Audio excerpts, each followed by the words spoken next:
Welcome into episode 127 of The Checklist, brought to you by SecureMac. I'm Ken Ray. And I'm August Trometer. Once more with Facebook. The state of play on consumer encryption. And following up on a few stories, let's hit another The Checklist, brought to you by SecureMac.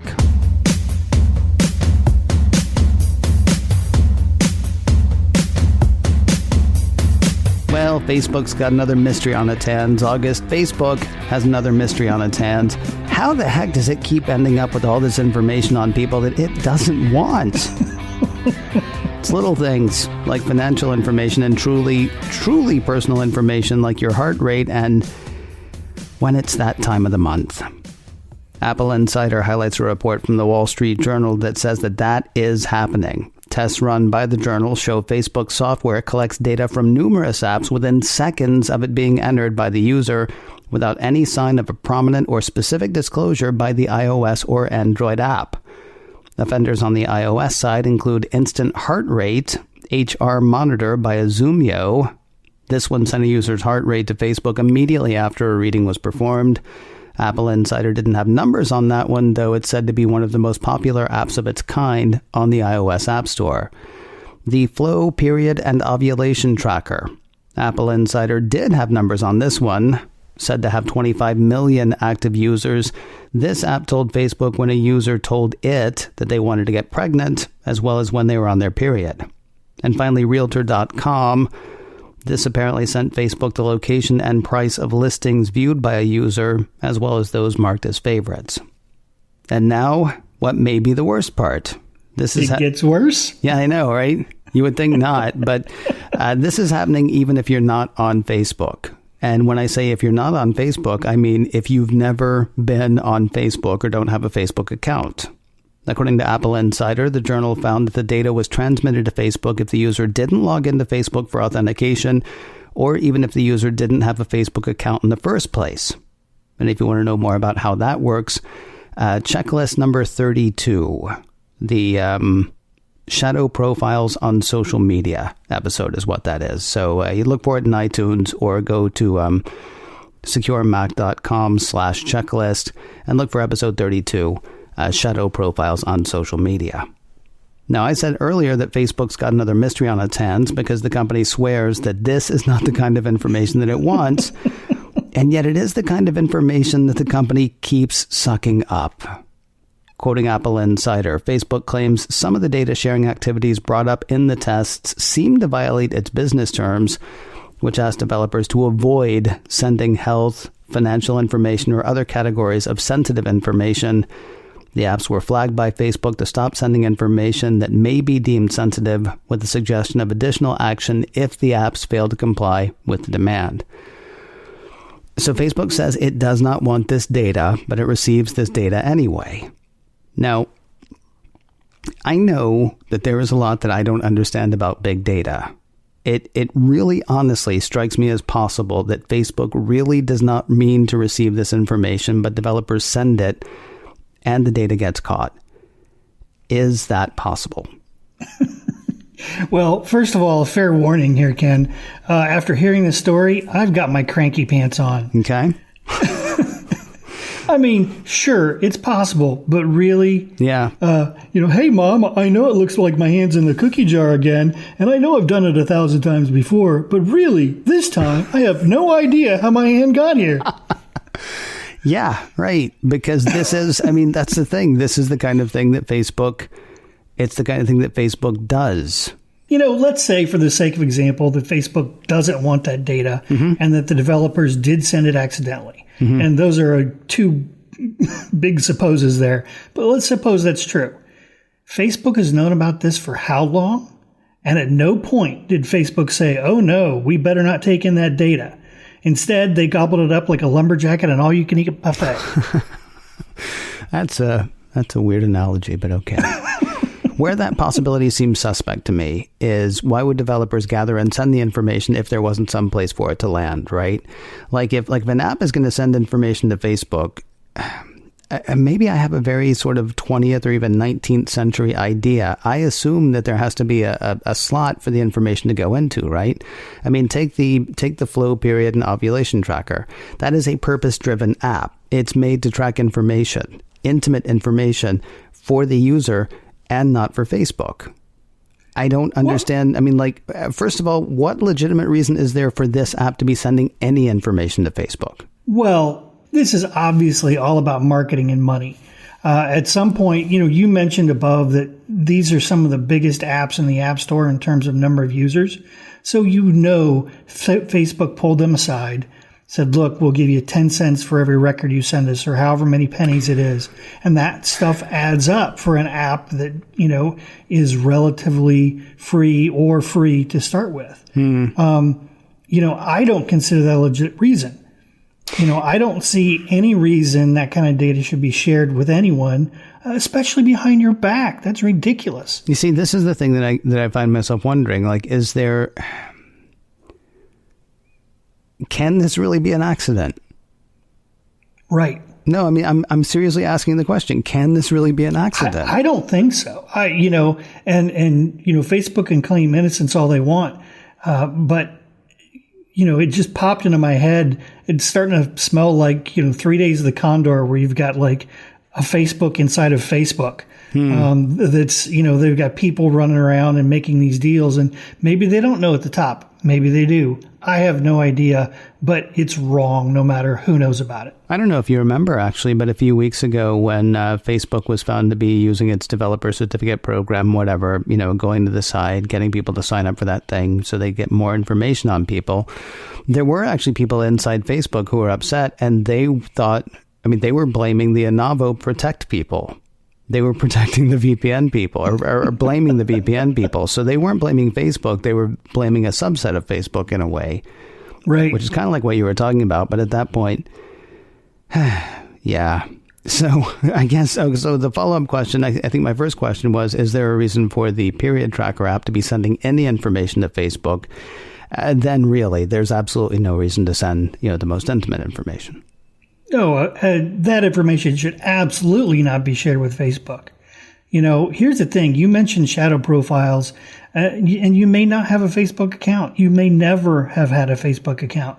But trust me, Facebook knows who you are, and they know a whole lot about you.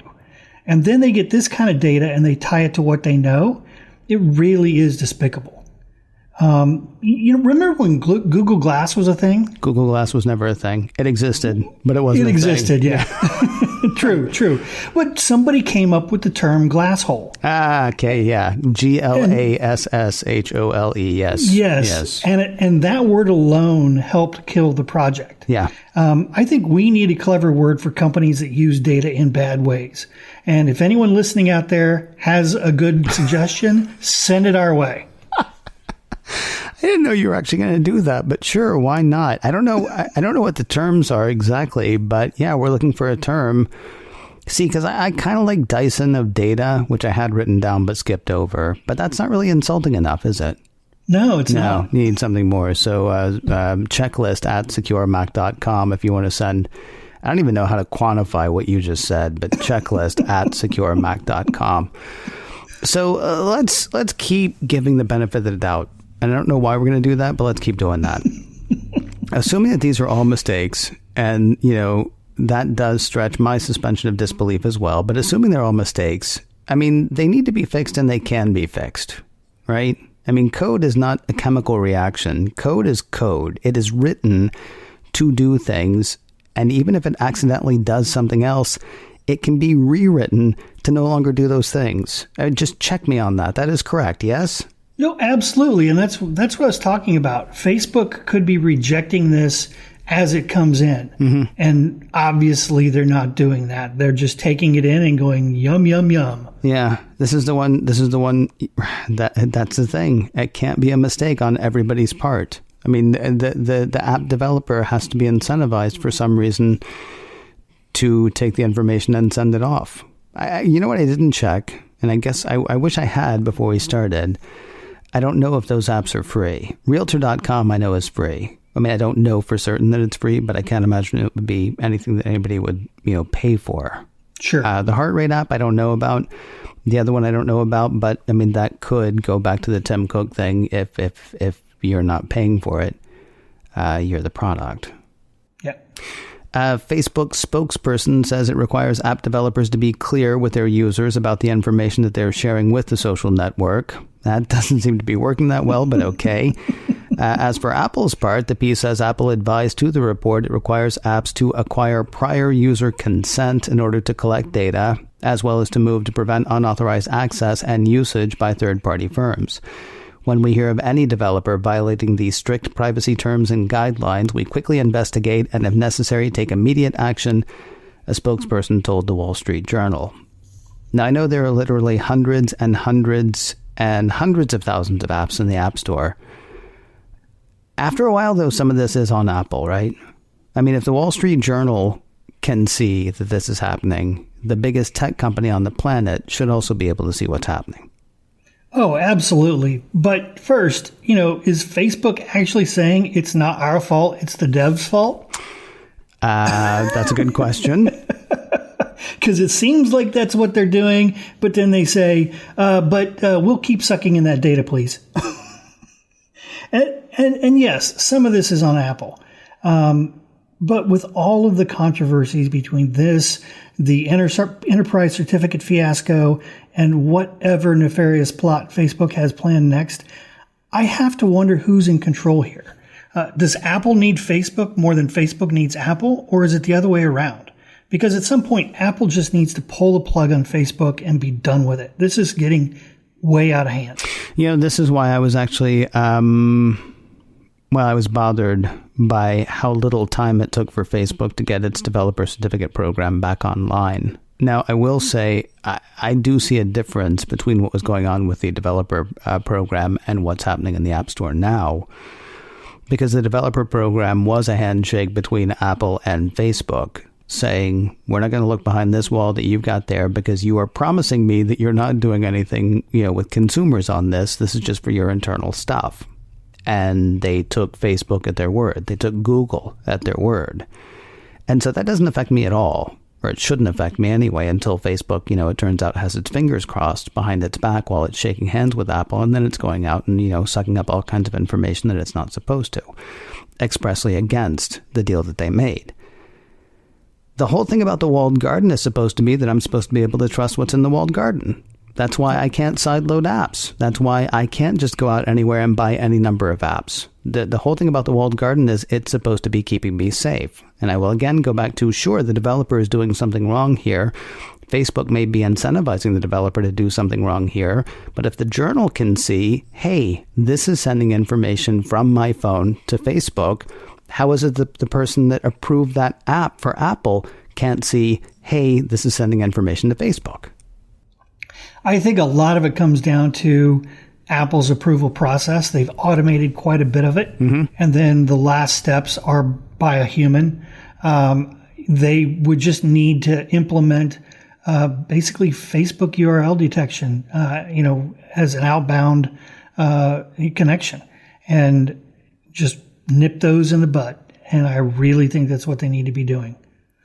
As for what Facebook can do with this information, whether it wants it or not, Apple Insider says the data shared by apps is usually brought into a Facebook tool that provides statistics about user activities. Facebook also uses the same data to serve advertising and for market research. But while its terms in theory allow for it to be used in other ways, the company insists it does not. So no worries. They're probably not using the data they swear they don't want, even if they do keep taking it in. And you definitely can trust them on that.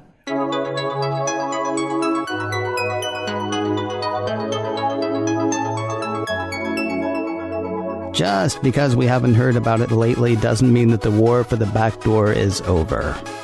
Apple Insider highlights a piece from the Wall Street Journal that has an executive assistant director with the FBI referring to the encryption on your iPhone, your Mac, and your messaging apps as an infection. Quoting the report, the going dark problem infects law enforcement and the intelligence community more and more so every day, Amy Hess told the Wall Street Journal. As companies like Apple, Facebook, and others have instituted end-to-end encryption in messaging, government agencies, particularly the FBI, have complained that terrorists and other criminals have been able to conduct business outside of surveillance.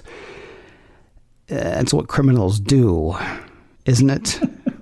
And isn't that what we all try to do? I mean, I don't go out on the street corner and conduct all of my business. I go inside. Depending on what the business is, I might even pull the curtains. I mean, we all like a bit of privacy, don't we? I love the fear-inducing terms these guys use. Mm-hmm. Oh no, he went dark. Be afraid. It could be an infection, and unlock your phone. Yeah, leave that open for me because you might be doing something bad. We all have a fundamental right to keep our private data private. I completely understand the argument when it comes to crime, but honestly, if I have to give up my privacy, is it worth it? That's an excellent question. I mean, there's this idea that criminals, I understand that encryption on iPhones has blocked some criminal cases. I get that. I don't like it. I don't advocate for that. But if we ever break that, they're criminals. They're going to find a way. I mean, they will jailbreak an iPhone. They will sideload an encrypted app. And then all you've got now is information that you don't need access to of mine. And, the bad guy's gone off and doing, bad stuff someplace else. Also highlighting the issue, a piece from 9to5Mac. It's got the Journal saying governments want access to user data to solve crimes and track potential threats. Personally, I think the Journal piece should read governments say they want access to user data to solve crimes and track potential threats. I mean, who wants what really depends on who you're talking about, by which I mean which government you're talking about, right? And I don't mean to sound paranoid, but I am. Anyway, we'll read it the way they wrote it. Governments want access to user data to solve crimes and track potential threats. Silicon Valley companies, fearful that this access could be misused for spying or exploited by hackers, continue to build products that are so securely encrypted that the tech companies themselves are sometimes unable to access the data on them. And many tech companies are resisting any efforts to weaken their encryption capabilities. Why is this coming up now? Well, part of me says it's because it's a day that ends in Y, though there is a more concrete reason. Quoting the Wall Street Journal, last week a coalition of civil society groups, trade associations, and 9 tech companies, including Facebook, Apple, Google, Twitter, and Microsoft, filed comments with the Australian government warning that the law passed in December could create backdoors into technology products. We talked about this law, I want to say back in December when it happened. The piece goes on to say Australia is part of the so-called Five Eyes intelligence network, which last month issued statements declaring that privacy is not an absolute and the use of end-to-end encryption should be rare. All of the Five Eyes nations, Australia, Canada, New Zealand, the UK, and the US, have said that they would seek access to encrypted emails, text messages, and voice communications via new legislation, suggesting that Australia is being used as a test case. Now, there are a few reasons that I hate the idea of weakening encryption, and they run the gamut from bad guys having access to my data, all the way through to, overreach by dystopian thought police. I'm curious, what is it about encryption, weakening encryption, that bothers you? As I said, my private data is just that, mine. And weakening encryption does exactly what you say it does. It opens my device up to both law enforcement and criminals. So now I've got 2 different groups of people who can access the data on my phone besides me. And that's not something that I want. The thing we also have to remember is that, while the U.S. isn't perfect, it's a whole lot better here than in some other places around the world. If Apple were forced to weaken encryption in the U.S., banana republics and dictatorships would have an incredible tool to quiet dissidents and corral power. And that's not something the world wants. Now, if you would like an illustration of there being no such thing as a backdoor that only works for good guys, a separate piece from Apple Insider says Celebrite iPhone hacking tools are selling on eBay for as little as $100. If you don't remember who they are, it is believed, though unconfirmed, that Celebrite cracked the phone of San Bernardino killer Syed Rizwan Farouk after Apple refused to weaken its own encryption. Although Apple only refused to weaken its own encryption after authorities screwed up the phone so much that Apple couldn't extract the info the way it usually does for law enforcement in such circumstances. Celebrite systems are only supposed to be used by law enforcement, and Celebrite only sells to law enforcement, which means it's good guys who are selling the keys to the back door to the highest bidder. According to Apple Insider, the forensic data firm is sending letters to clients warning them against reselling attacking tools given the potential for illegally breaking into private data. Nominally, the equipment is expected to be sent back to Celebrite. Serious concerns have been raised given that people within or connected to police agencies are not only putting the tools in the hands of unknown persons, but potentially leaking case data if it hasn't been wiped. Because it turns out that Deputy Fife isn't the IT guy that you would hope he would be when he's selling this stuff. According to Apple Insider, one security researcher, Matthew Hickey, recently bought a dozen such units and discovered data on what devices were searched and when, and the forms of data that were extracted. That includes IMEI numbers, which could be used to track down an individual phone. The devices could even contain chats and contact lists, Hickey said, though he chose not to explore that material. Still more worrisome, the journal continues, is the possibility that Celebrite's tools could map out vulnerabilities it hasn't shared with Apple and other vendors. Apple tends to close exploits used by forensics firms as soon as it discovers them, since they could just as well be used illegally. Hey, we said earlier that you should write to us if you have, terms that you would like for us to include in our lexicon. Maybe write to Tim Cook and suggest that he hit up eBay. I'm guessing the folks in Cupertino already have a few dozen already torn down and being examined.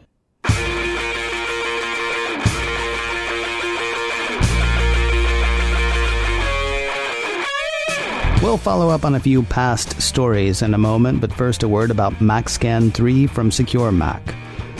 The airport, the coffee shop, the airport. And no, we're not playing $20,000 pyramid, although it sounded like it. Those are all places where you're going to see more and more Macs in use today than you ever have before. The CEO of Jamf says he thinks the number's going to get even bigger over the next couple of years. I notice the growing number of Macs. You notice the growing number of Macs. You got to know that bad guys notice that as well. They want your data, so protect it with MacScan 3. MacScan 3 is a great defense against malicious software attacks aimed at your Mac. It's developed by SecureMac, trusted names in computer security and developers of exceptional security software for the Mac for well over a decade. MacScan 3 detects and removes Mac malware, catches keyloggers, removes tracking cookies, and provides full range or targeted scanning, all without crowding up your hard drive or slowing down your computer. Security is waiting in the form of MacScan 3. Sign up for a free 30-day trial today at securemac.com/MacScan. That's MacScan 3 by SecureMac. Your 30-day free trial is waiting at securemac.com/MacScan. Following up on a few stories that we've hit before, Facebook is actually finally really killing Onavo Protect. Maybe. If you don't remember what that was, TechCrunch reminds us Onavo billed itself as a way to limit apps from using background data and use a secure VPN network for your personal info, but also noted it would collect the time you spend using apps, mobile and Wi-Fi data you use per app, the websites you visit, and your country, device, and network type. A Facebook spokesperson confirmed the change and provided this statement: "Market research helps companies build better products for people. We are shifting our focus to reward-based market research, which means we're going to end the Onavo program." No one assumes that's reward-based market research like the app Facebook was having users sideload through Apple's Enterprise Developer Program. That app was paying users something like $20 a month to see everything they did online, which is a bargain for somebody. I will say this sounds like good news, though you do have to wonder why Facebook needs something like Onavo when your heart rate monitor, your period tracker, and your real estate app will share info that's similarly targeted. Again, I say it's time for Apple to remove Facebook from the iOS platform. Enough is enough. The crazy thing is that Apple tossed Onavo off the platform, so Facebook took the same software, repackaged it, altered it so it could be sideloaded, and renamed it Market Research. I mean, how brazen can one company be, and how stupid do they think the public is? Well, the thing is, they actually know exactly how stupid the public is because they have so much information on everybody. They know your IQ. No, they know your IQ. Right. They know how stupid you personally are, August, and they know how stupid I personally am. And they can run a pretty good graph of how stupid we all are together. Another follow-up story. If you're curious whether your Nest is able to hear what you're saying, we got the list. We know, which Nests may or may not be able to hear you. You got to remember the story from last week that had people finding out, much to their surprise, that Nest devices came with a built-in microphone about which parent company Google never told anybody. Oh, they didn't mean to not tell anybody, according to Google. They just, didn't tell anybody. Google has offered up a list of which of its Nest products has the built-in microphone. Those are the Nest Guard Hub, Nest Protect, second generation model, Nest Cam IQ Outdoor, Nest Cam IQ Indoor, Nest Cam Outdoor, Nest Cam Indoor, and Nest Hello. Interestingly, there's said to be no microphone in the Nest Learning Thermostat, the company's flagship device. A piece from Business Insider says the second generation model of the Nest Protect, its smoke and carbon monoxide alarm, does contain a microphone. Nest has made the microphone's existence clear in all of its marketing materials and spec sheets. See, that's what you do when you don't mean to keep something secret. You tell people. I'm just saying. Last week, August, you told us how to turn off the hidden mics, but, the steps bear repeating. Would you please remind the good people how to make sure, or, make as sure as they can, that the mic in their Nest is off if they have one of these mic'd up machines? Sure. First, you get a nice heavy hammer. I was going to say that. That was going to be my alternate suggestion. Oh, well. No, in the Nest app, go to Settings. If you're a Nest Guard user, you should tap the Nest Guard option in the Settings menu. Then tap Google Assistant. Then tap Google Assistant Switch to turn it off. So that is how you do what Google says would turn these things off. If you're thinking all's well that ends well, this is not over. A piece from CNET says the U.S. Senate Commerce Committee wants explanations from Google CEO Sundar Pichai about a recent controversy at Nest. That would, of course, be the one with the microphones. In a letter dated 25th of February, the committee said Google's failure to disclose a microphone within its Nest Secure product raises serious questions about its commitment to consumer transparency and disclosure. As consumer technology becomes ever more advanced, it is essential that consumers know the capabilities of the devices that they are bringing into their homes so they can make informed choices. The committee wants Pichai to hit 6 questions. Paraphrasing those, has there always been a microphone in Nest's security products? When did Google realize that it hadn't told people about the microphones? How were people not told about the microphones? What's Google done to let people know about the microphone since then? As far as Google knows, have the mics ever been used by third parties for any unauthorized purpose? And finally, are there any other surprises Google's failed to mention in any of its other hardware? The Senate would like answers to those questions by the 12th of March. Then they would like to see Mr. Pichai in person on the 29th of March. I got to say, I love so far that Google's response has pretty much been, I know, right? I mean, that's like, I sort of imagine Google like a salesperson at one of the old Sears stores where somebody comes in and they're like hiding behind the clothing rack so they don't have to talk to him. Mm-hmm. Say what you will about his past or his politics, but when it came to this stuff, I really miss Al Franken. He usually jumped on things like this like a cat on a mouse. I mean, something like this would go down and he'd issue a letter the next day saying, get over here and talk to us. And, this has been going on for weeks and they're finally sending out a letter. It's just, I miss that about Al Franken. And I was thinking maybe the solution for all this stuff is to take the execs from Google and Facebook and put microphones in their office, car, and home, then live stream the audio to the internet for everyone to hear. And then maybe, just maybe, they'd start to take privacy a little more seriously. Two wrongs don't make a right, dude. Hey, if you want to find notes for today's show or for the shows that have come before or any shows that we do after this one, there is a place to go. That place to go is securemac.com/checklist. securemac.com/checklist. And don't forget, by the way, Shadow Profiles, episode 32 of the checklist. So securemac.com/checklist is where you would find that as well. Hey, we want to know what you want to know. Today was a very news-heavy episode, and I personally have this thing where I like to come to this show with problems that can be solved, and pretty much the problems that can be solved in this one is like, write your senator or congressman. And sure, you can do that, but I'm looking for sort of like how-to kinds of things as well. So if there's something that you've been wondering about, something that's vexing or perplexing, or something else that rhymes with Xing, checklist@securemac.com is the address. If you have questions you'd like to ask or a comment you'd like to offer, or a subject you'd like to hear us hit, checklist@securemac.com is the address. And if you can't remember that, please do remember this. You're listening to The Checklist, brought to you by SecureMac. And we'll talk to you next week.